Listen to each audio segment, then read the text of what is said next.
very excited.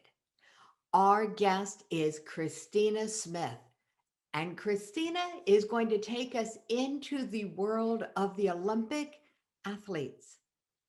The shine of the Olympics we're all familiar with, but there's another side to the Olympic journey, and we're going to be exploring both the shine and the shadows today with Christina. So please help me welcome to our stage, Christina. Please go ahead and unmute yourself and come on camera, and we will bring in the show. So as Christina works with her controls and Katie gives her some help, as Katie is the background tech person. So waiting on this to tech itself out. And oh, I forgot to turn off my own ringer. That would be a problem. Okay, so I've turned off my ringer. I invite you to turn off yours. All right. Hi, Christina. Good morning. Good morning. How are you? I'm super, thank you. How are you doing, Jackie? Nice to see you. Hello, Katie in the background. It is nice to see you. So there was a Katie in the background. All right. Everyone needs to have a Katie in the background, in my opinion. So we come to Christina's. That's lovely. So Christina, you brought your entourage with you today, you know, your cheering section, and I am super happy that you did. When we met in a world of emotional intelligence and gamification. And in that environment, I got to know that you were, or are, get my language correct, you're an Olympian. And I had no clue that that world was so full of light and dark, shine and shadow until we spoke. So I'm really happy that you were able to join me today. For those who don't know what's going on in the Olympic world, I know that you were just like in big newspapers and things like that. I'm going to let you just introduce yourself. Tell us about the book that you have so cleverly put in the background and what's going on in the Olympic world, and then we'll talk about your story. Sure. Yeah. So I'm delighted to be here for one thing. And I just know that my journey, no matter what it is, it's brought me here today. And I wouldn't be probably being interviewed by you unless I had achieved what I had achieved. So everything has a purpose. And the writing of my book actually was inspired by my journey in my life. Now, the journey not only has the Olympics involved, but it's actually more so the lead up to, as well as beyond, in all my travels, the 50 countries and hopefully more that I'll be going to, and just all the the discomfort that I felt in my life and how I got through it, and how I was very conscious of being me and conscious of my actions, and really about mindset. That was huge to get me to the games. Well, we're going to talk about that because what the mindset is really huge. Where does mindset begin? If somebody is going to aspire to be an Olympian, where does that start? Where did it start for you? Do you know, I would say most likely my parents, because I mean, they're very focused individuals. My dad was tremendously driven to achieve. He did very well. He was one of the first, or the first, I should say, in Canada to achieve the CSIA, which is the Canadian Instructors Alliance.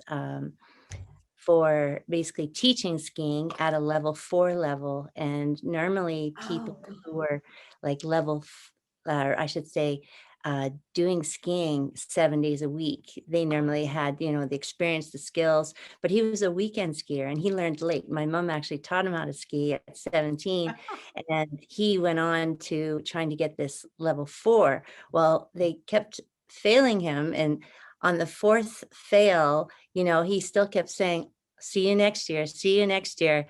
And they just knew, like, we got to give this guy, because he just because he was a weekender it didn't mean that he didn't have the skills, and he was so talented and so athletic. So just that drive and that mindset of I'm gonna succeed, and no matter what my odds, and I really feel that I've achieved that. And my mom, of course, is so focused on the family and so dedicated to, giving us everything that we need on the inside and the outside, with support, and my dad as well. So I think mindset is really from my parents. And then after that, it was really becoming conscious of just really, what upsets me, or what is holding me back. And fear was something that I always said to myself, what are you afraid of? And if it was only just the unknown, then I would literally step into it. But the things that actually were dangerous, like my sport, I just made sure that I did everything I could. I had got all the skills, and prepared my equipment and myself and my mindset, so that I could be successful. But sometimes you just have to let go, and as they say, let go and let God, like just surrender. All Yeah. right. For those who don't know your story, we're going to back this up a peg because Sure. you said something about your sport being dangerous. Now, Uh-huh. we all know skiing is a very potentially dramatic and dangerous Olympic sport, but Yeah. you weren't a skier. Yes, I was actually. Really? Yes, Oh, absolutely. It actually surprises me to this day that I never became, a, a high level skier, because more so my parents were, my dad especially was focused on precision and, detailed. I was meaning your Olympic sport wasn't skiing. Yeah, definitely not. But I started when I was two. You Yeah. started skiing when you were 2? Yeah, and my great grandpa and my grandpa, they built and owned ski hills, and yeah, we have quite a history in skiing. And my great grandpa's in the Ski Hall of Fame in the Laurentians in Quebec. So yeah, so Wow. we have some pioneers for sure. Wow. All right. So, what was your sport? It was bobsleigh. So, bobsledding is not what I would think of as a dangerous sport. I mean, you're safe, you're all in this thing, this shell, and you're just sliding around a tunnel. What makes bobsledding so dangerous? Well, let's open your eyes. Well, for one thing, we're not, when we're actually in competition, we're not heavily, say, padded up as an athlete. So you don't have the protection of pads. You're in this micro thin speed suit that is purely for aerodynamics, not for warmth or for protection or anything. If anything, just minor protection. It's like having an extra layer of skin, you know. And you do have your helmet, that is, say, your protection that you have for your head. um the speeds, my top speed was 140 kilometers an hour. And but it goes beyond that, depending on the foremans are heavier, so they can exceed those speeds as well. And the the fact that you're in an ice canal that's pristinely, manicured by these ice workers, so that there's no flaws, and so that you have no, well, they try to limit the resistance, on the ice, so that you go as fast as you possibly can. Now, the thing is that you have highly polished runners on top of that, that is all about having diminishing the resistance on the ice. And you're only allowed to use the brakes at the end of the track. So you're not allowed to go, oh, I'm going a little too fast, or I'm in the wrong place, so let's just slow down a little bit. None of that going on. So Oh, yeah, so once you start pushing with your partner, and I had a partner, Paula McKenzie, in the Olympics in 2002, and once we load the bobsleigh, basically I am with microscopic, kind of like centimeters of movement with my hands. I'm guiding the sled down the ice, boy, I got essentially. cold just Yeah. listening. I'm like, okay, I'm wrapping up for this one, guys. Whoa. Okay. Yeah, So out of now I've control. got a different perspective here. I'm in a cylinder designed to slide Yeah, and wearing almost nothing in an ice tube. there you go. Okay, now I'm with you in the bobsled. Oh And my God. you're And so crammed you in with make somebody else. and you're steering with micro movements of your hands? Yeah, so basically centimeters of movement with your hands. Wow. So there's these thing called D rings. So essentially they're shaped like a D, and they're attached with ropes to the front, where there's a Ah. steering mechanism that actually, when you pull on the right D ring, it pulls to the right, and then it Mhm. comes back once you let go. So everything is about precision. So when you get into a corner, depending, of course, how well you potentially have done the previous corner, will determine how you either correct it or adjust it or actually steer it at the precise time. So it's very, very, a lot of people think, what do? You just jump in and hold on and get to the bottom. That's not really it. So anything that if you make an error, sometimes you end up on your head, and crash. So, and then you have your poor brakeman in the back, and it's a horrible thing to think that what you've done as a pilot affects another person that's with you, that trusts you, and that is so courageous to jump into your sled, with you, and go down this extreme run. Okay, so extreme runs are what we're talking about. Yeah. So let's talk about the shine of the Olympics. And people can chat in and ask any questions that they want about this, because how many of you, and you can put it in the chat or you can comment on the video, how many of you have ever dreamed of being an Olympic level athlete? So you lived that dream, Christina. You know, how did you end up choosing bobsledding? I think it shows me. It was very bizarre because, there's a guy at university walking around with a helmet and wearing a pair of tights. And it was actually wintertime. So it was a little bit confusing, the tights and the motorcycle helmet, because I thought you can't be on your motorcycle with all the snow out and the ice. So we started talking, and he was telling me about this extreme sport of, you know, ice burns and concussions and Ugh. yeah, bruises and, hospitals and extreme speeds and, I mean, he really painted a crazy picture, and then he said, "You have a good set of legs on you. They're looking for women." And I thought to myself, "Well, are you kidding me?" Like, that was like asking me to be an astronaut, to be honest. And, a few months later, I was actually asked to model in a fashion show, and I showed up, and lo and behold, this same guy was there, and I said, "Well, what are you doing here?" He goes, "Well, I'm doing a fundraiser for my bobsleigh team." And so, during the event, my friend won a door prize, and it was a 1-year free bobsleigh club membership, which she ended up giving to me, and that's how the journey began. So it was very, not a normal way of being recruited, but then again, I have to say there's times that I've gone out and seen some good physiques on women and gone up to them and say, "Are you fast? Are you strong? You look strong," and that's been as easy as it's come, like, to recruit people at times, but whereas now they have, official, testing camps and recruitment. Got it. So you predate this organized recruiting, and it was all about sharing the enthusiasm for the sport, is what it sounds like. For sure, absolutely. It's the enthusiasm for life, I think, that is inherent in the show. And it's one of the reasons why I was so excited that you were able to come on, because for everything that your journey has entailed, your enthusiasm for life has not dimmed, Christina. And that is such a great gift that you bring to the world. So you were on the ice in 2002. I know that that was, where were the Olympics? Okay, so my brain doesn't recall. Where That's were a you?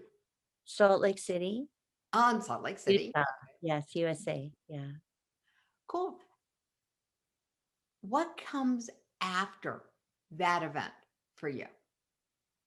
Well, I went on to do some coaching, actually, as much as, let's say, some British assistance coaching. And then I coached the Jamaican bobsleigh team, the Monaco bobsleigh team, and helped out with the Australian pilots. And yeah, so it was a little bit of an international experience after.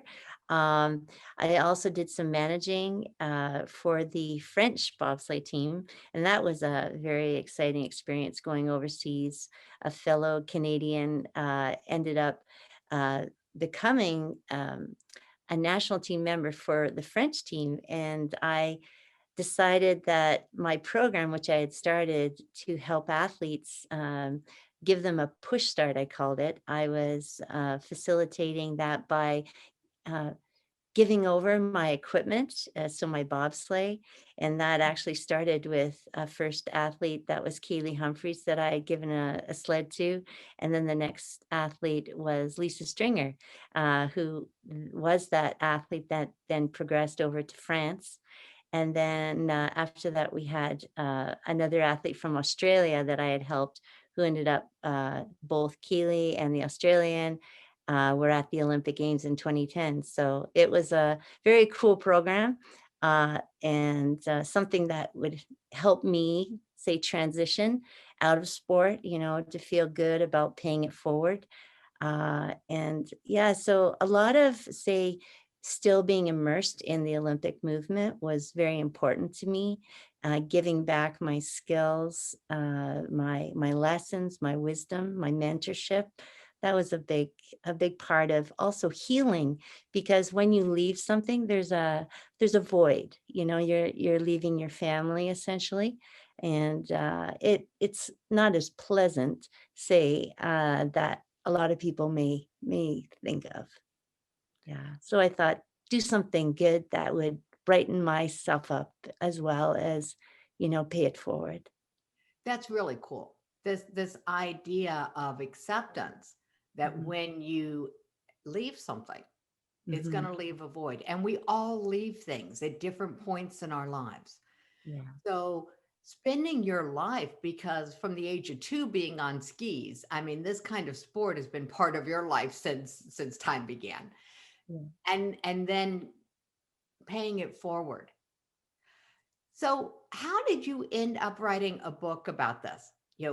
Because there's another chapter here, and that's why this theme of shine, because the Olympic shine in you is evident. I mean, you haven't lost the mindset just because that particular event was in 2002, Mm, and you kept that, and paying it forward is a great way to express it. mm, The idea of paying it forward with the equipment and to not only encourage but literally empower mhm, people by giving them the equipment, which is, I think, the only way you can empower someone else is by actually giving them the tools. mhm, That led you out of that world and got you through some of the loss of leaving the Olympic world. mhm. Yeah. What was next?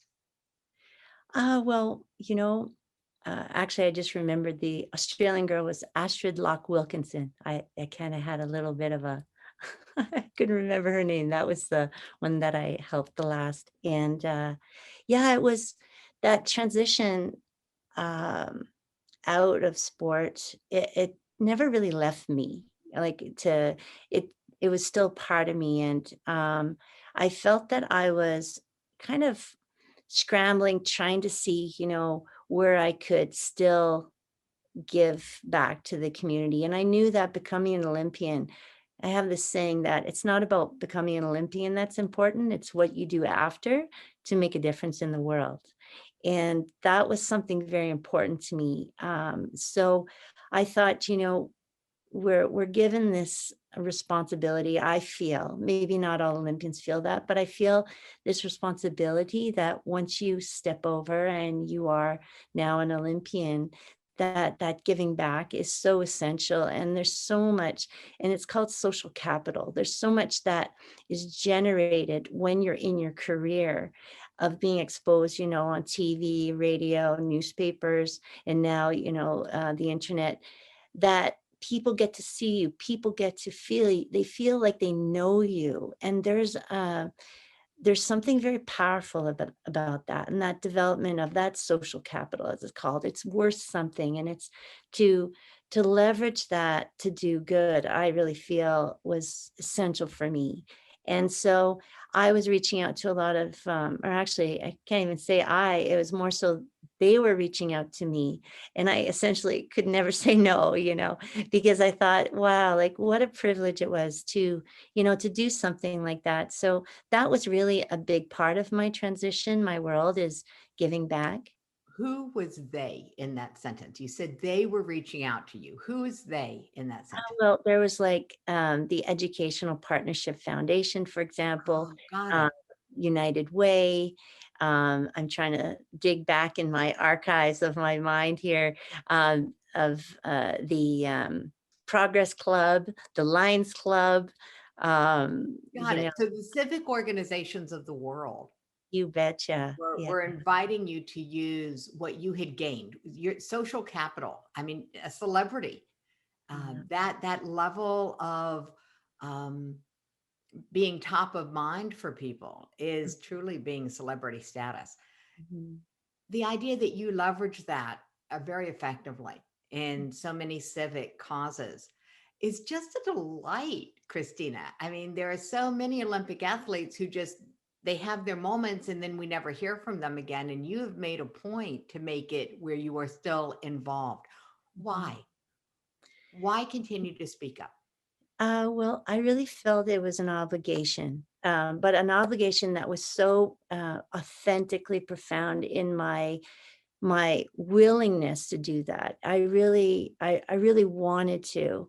And the interesting thing is that the deeper I looked within myself, there was also a need, because there was a need to fill a void, to feel good about myself, because when you don't win an Olympic medal, there's also, they say that, we'll still be proud of you and all these things happen, and people are cheering you. But, when you come home, especially during my generation of, yeah, I was the first to go to the Olympic Games for women in bobsleigh, representing Canada. So we were part of the pioneer group, Ooh, um, and that one with Paula McKenzie. And the thing is that there was such an amazing experience to represent, the pioneers that weren't there with us, the Sue Calverts, the Ziggy Fusers,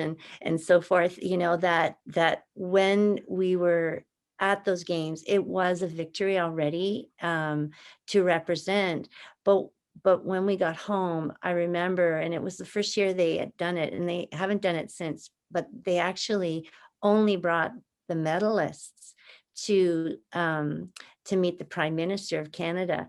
And previous years, the whole Olympic team got to go, and that was actually something really that just was a real harsh blow, because I felt like, wow, I've really disappointed Canada, because, they're like, all of a sudden I saw the discrepancy between being a medalist and being an Olympian, like an Olympic medalist versus, an Olympian.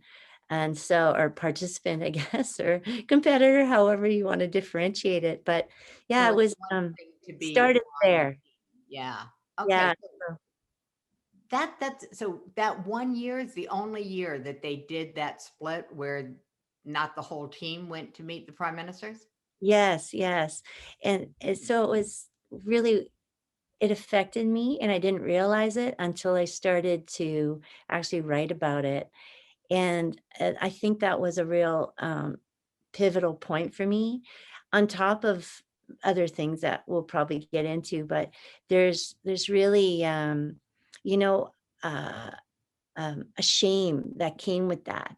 And shame is, of course, one of the lowest vibrations, out there.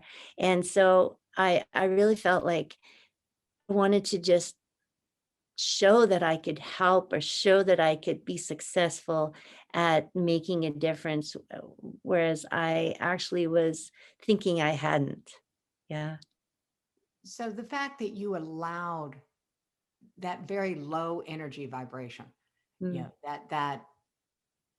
that real dip after the high of mhm, being at the Olympics to propel you into making a bigger difference in the world mhm, is just a lovely thing, Christina. So I want to make sure that before we go into the we're going to go into the dark side, and into the shadow, that if there was something you would give people if they really had a desire, a goal, their Olympic vision, mm, whatever that is for them, I want to make sure we touch on the essence of mindset to mm, achieve an Olympic goal.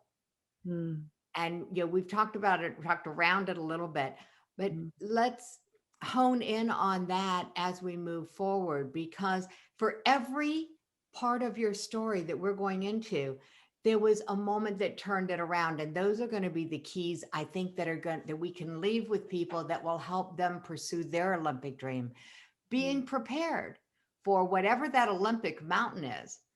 mm, After the mountain, you're going to need some emotional resiliency. You're going to need the ability to bounce, mm, because it's going to be different on the other side. mhm. So we're on the other side of the mountain, Christina. What happened next? Well, the interesting thing is that, of course, I'm probably one. I'm not sure if I'm the only one or very few of us that actually stayed at home until my career was over, and because women were generally older when they started bobsleigh. I mean, I started when I was 23, and it seemed to be a mature women's sport. And so when I was 33 was at my Olympics, and then I retired officially at 35. So here I was just leaving home. Thank you, parents, for providing so much for me. And here I am having to see the world from a different perspective, all those responsibilities. I used to kind of not understand how people couldn't have a daily workout, amongst their careers, like, what do you mean you can't go and, do some exercise, when they've come back from work? Or like, I was always thinking that what I did could be incorporated in, a regular life. But I have to say, you have to plan. Like, there's a lot of planning. And I mean, to actually go food shopping and house cleaning and, you know, preparing food. I mean, I was like looked after at home. My Hectic. mom just Yeah. like packing my lunches, sending me, I mean, literally like for all the meals, meticulous weighing. I mean, the transition was a little bit shocking. So I honestly feel like I'm still like a university student, because it's only been around 16 years or so that I've been out of the house. So I'm a late bloomer. And yeah, but I have to say that that transition really, I grew up. Like, I had to grow up. There was no question. And in that process, there was a lot of also um, losing of those routines, which was really unfortunate because I had a wheel turning, like, I had everything was meticulous, and, just, so, set in my mind of what had to be done, the moment I woke up, all the way to the moment I got to bed, and then transition the next morning already prepared, and Uh-huh. so having to have those systems in place, once I retired, I actually kind of lost that. I never sat down with myself and really scheduled things out as meticulous as I had as an athlete. And evidently, my fitness fell to the wayside. There's so many routines, visualization, meditation, proper eating. I mean, proper sleep. It was unreal how much I was unable to really find, that routine, because of the distraction of trying to do all my volunteer work as well as my working. It was really quite an experience. Oh, you came back to a normal, overwhelming life. I'm like, is this adulthood? I want back. But I laughed at myself all the time. Honestly, I'm like, I lost electricity the first, within like, I think a couple weeks of living in my new condo that my father was so kind at co-signing for. And I was like so excited. And I had a friend come over and she's like, my blow dryer is not working. It was all, of all people, Carol Lewis, Olympian, and she was a long jumper and then she was in bobsleigh when I met her. And she said to me, she goes, my blow dryer's not working. Like, is your electricity's off? And I was like, well, I think they're working on the condo or something, because I was one of the first to own the condo. And then by the evening when we came home and we had to turn the lights off, all the electricity was off. And she's like, what's going on? She goes, didn't you pay your bill? I'm like, bill? Oh, She goes, no. yeah, didn't you get it in the mail? And I'm like, mail?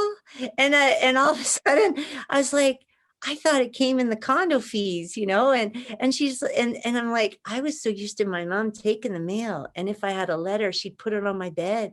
Like, that's how much I missed out on those baby steps. Oh So my I goodness. literally went to the mailbox and it was almost busting out. And I was like, oh my God, surely enough, you will lose electricity if you do not register. Oh, the lessons. Yeah. But I wrote about them in my previous book, funny enough. Oh, how funny. Okay, so your previous book has life lessons, the baby steps in it. It actually has all my mentors, all the people from, say, my naturopath to my nutritionist, um, that that gave me tools to succeed. So I thought, you know what? I need to get this in order. I need to set out a routine for myself. And I created its Push Start Your Life Vital Tools to Daily Empowerment. So I literally broke down my life to create some order. So that was something that I thought, I need to do this. And there's other reasons why I was so scattered and unable to focus, and that was later on discovered.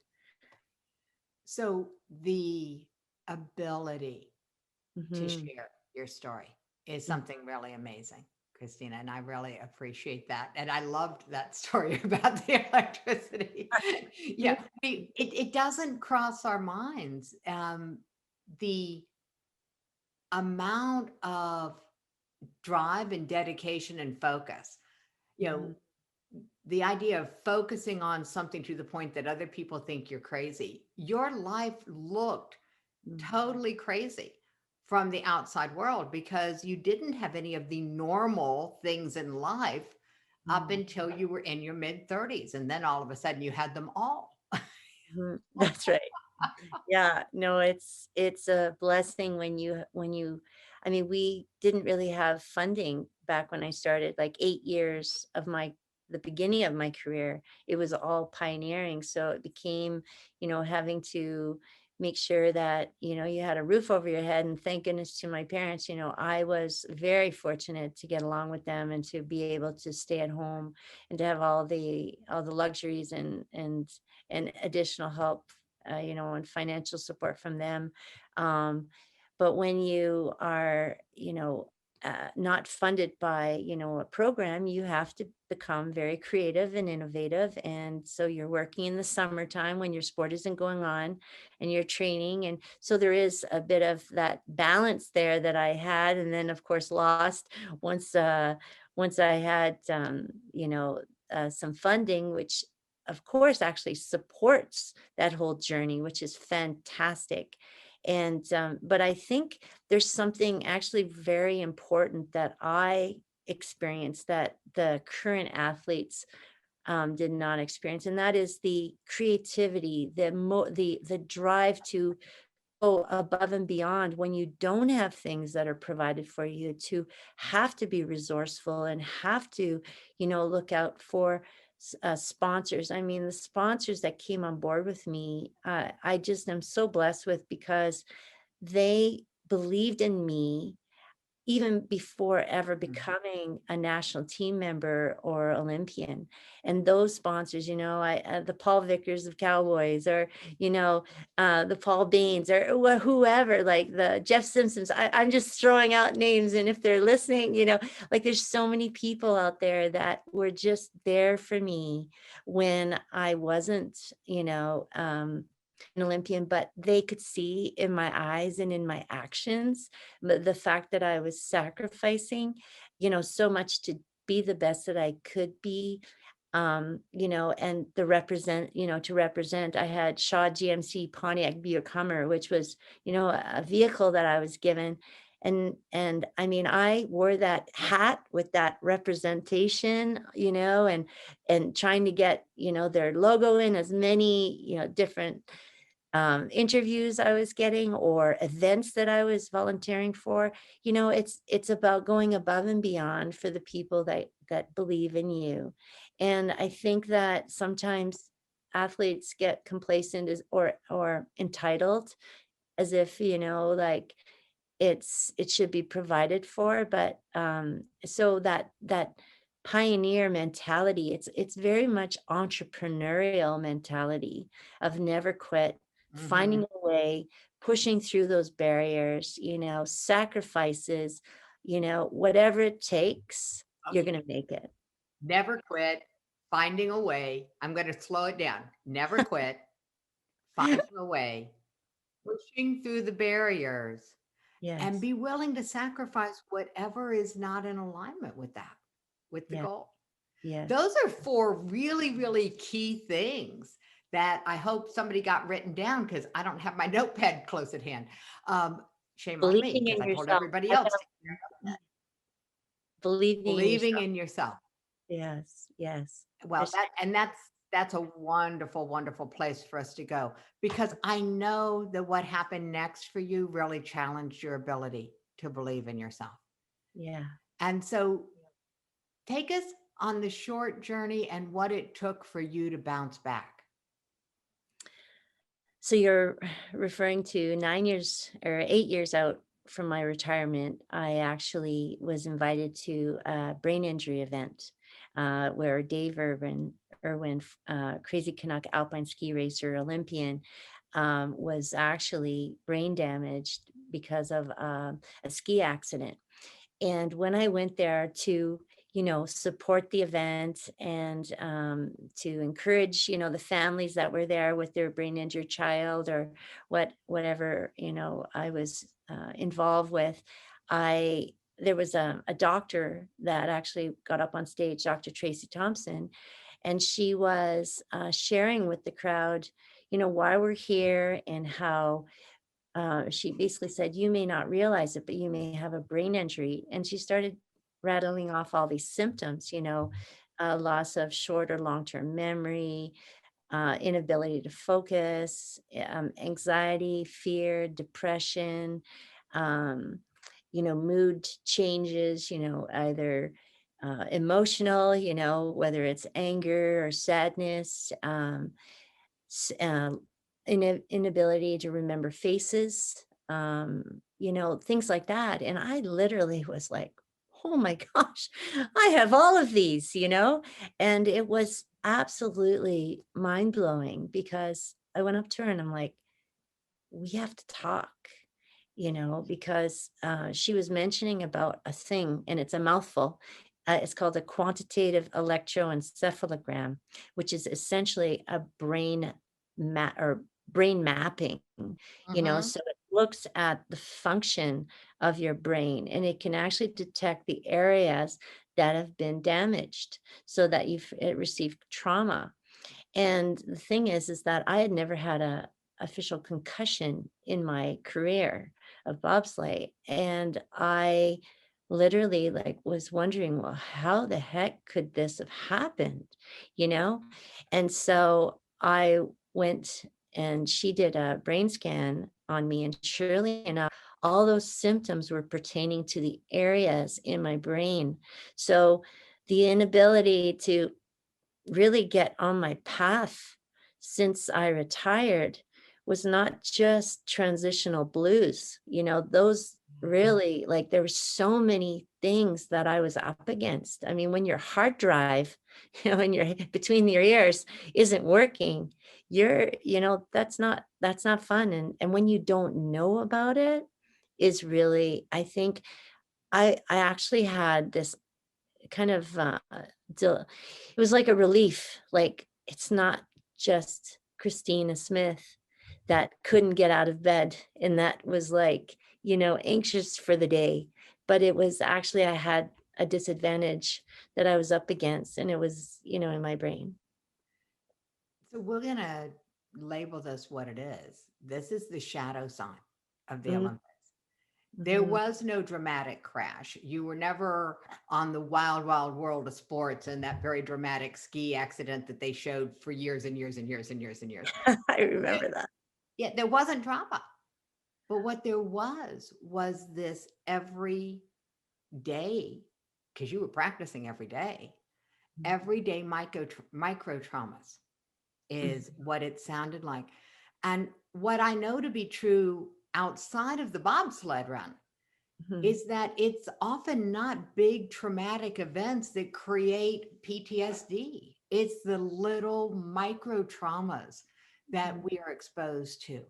So, whether it's the physical brain damage or it's the emotional damage, either way, it can affect anyone. And when you don't know what's causing the symptoms, mhm. that's really a place where we can develop a lot of anxiety.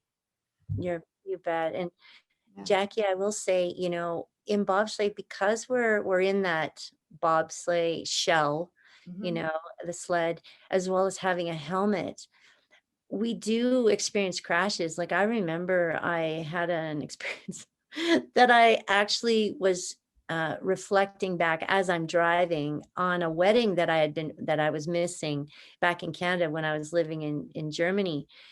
And I remember just going deep into thought, and I actually fell asleep at the wheel, and I rolled my Mercedes Benz um, moving van that was full of all of our furniture. And I remember when it happened, I was like literally strapped in my safety belt, thank God. And I undid my safety belt, swung my legs down, walked out the front window, and literally was like, oh, like I was going to basically turn I thought what was my sled over, but it was my vehicle, which of course I realized, oh my gosh, this isn't my sled. But the experience of that crash was it didn't seem any different to what I had experienced in my bobsleigh. So just to tell you, like, crashing is very, it can be very severe, but the thing is that you're not walking out all the time with, your bell rung or your, these typical symptoms that people, a headache or something that you can't see right. Like those are the classic symptoms.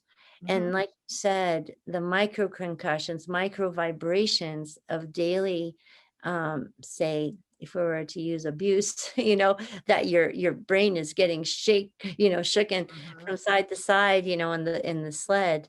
And especially myself being very aerodynamic, so I was very low in the sled, and I had the cowling literally up, like on side to side of my head, so I was like hitting it, just very, even though it was gentle, it was still rattling. So Got it. So um, I'm going to hope that her internet resets because I think that you have frozen on us, Christina. So we'll give it a second for it to reset. The beautiful book is a gift. And actually, I think that that's where we're going to go right now because there's something special. And as Christina, welcome to live shows. Okay, so as Christina's internet is resetting still, I just want to let you all know that what Christina has for everybody who's listening is something really special. It is the pre launch of Empowered. And so her book will actually be out next year.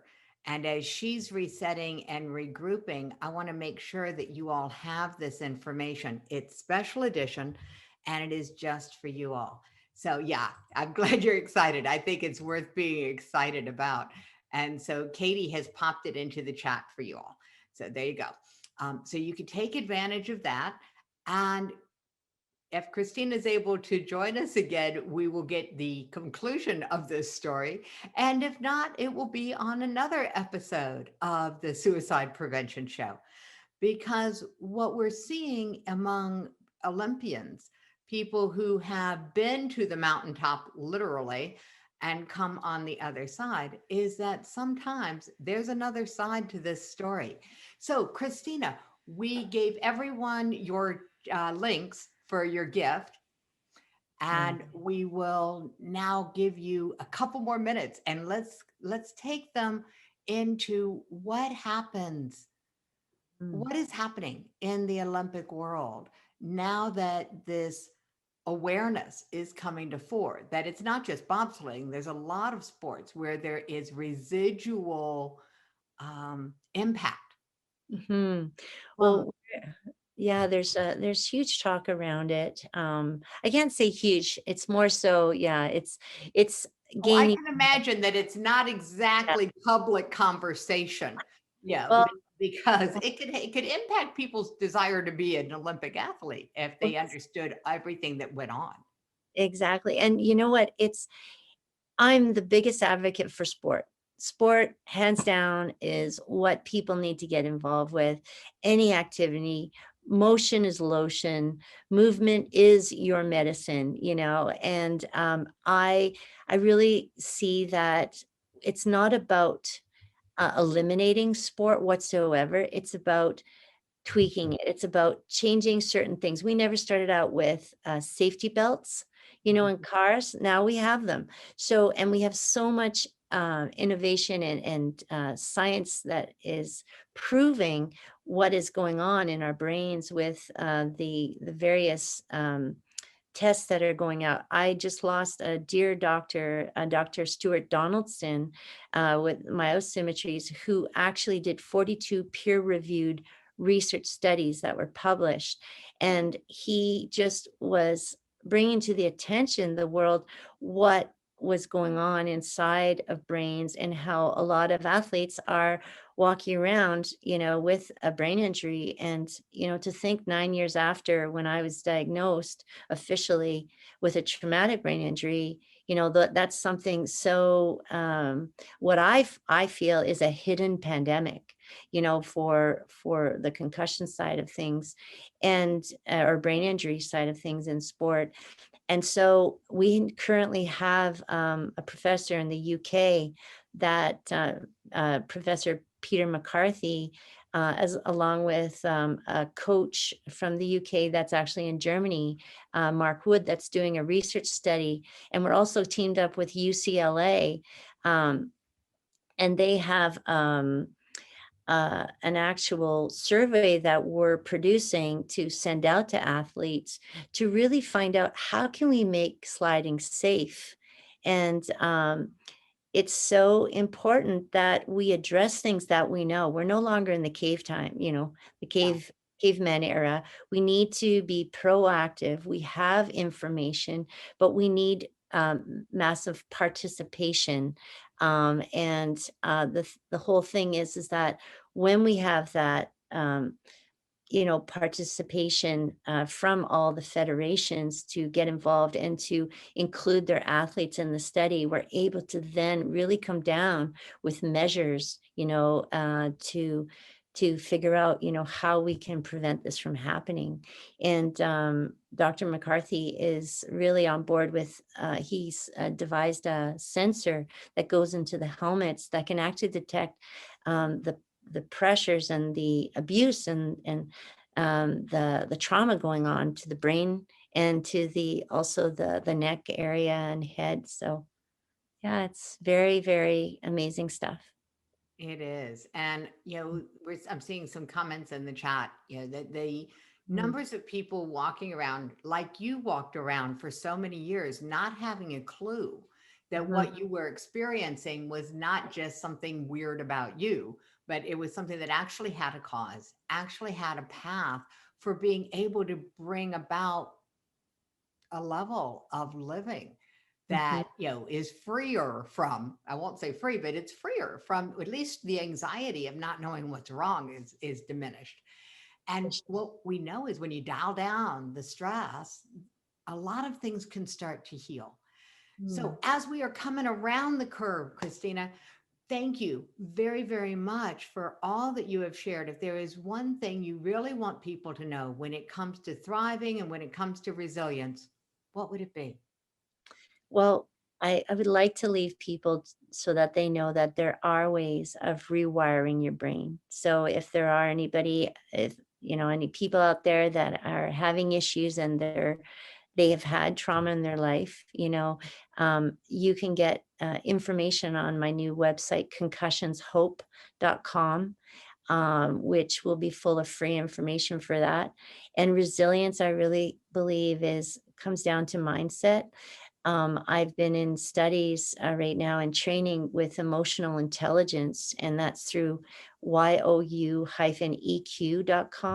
So UEQ, that has really filled a gap for me in my life, and to understand how to um, monitor myself in the sense of you know, knowing when things are coming up for me, triggers, various things. And to me, if you can master your emotional intelligence and master that mindset, the world is your oyster. You can fit into any environment and really be grounded and rooted. And yeah, so that's that, and also doing some chakra work now, and yeah, Brenda Jacobson. Yeah, it's just been awesome, like all these new worlds of really expanding, myself as an individual and how I show up in the world, but mostly how I show up within myself and really being happy within before anything else. So it's really starts within you. Well, I am so, so delighted. And yes, it does start within, and then it resonates outward, and resources start showing up. And it's interesting. Brenda Jacobson's been a speaker on earlier episodes of the show in other seasons, and so that's up on the suicidepreventionmovement.com, which is our YouTube channel where all the shows are housed and people can watch them. So for anyone who missed this, you'll get a chance to see it.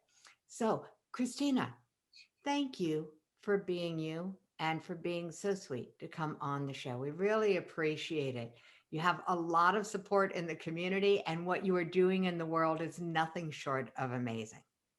Well, thank you, Jackie. And if anybody wants to see a movie coming out, a documentary on brain injuries, which I'm featured in, it's coming out. So please stay tuned. It'll be mentioned on author ChristinaSmith.com website as well as concussionshope.com. So I'm delighted to be on your show, and thank you so much. And you're doing an amazing job, Jackie and Katie. And I just your blessings, and I'm very privileged to have met both of you, and thanks again, everyone, for listening and being part of the show. Yeah. We will be back with another episode, so stay right here.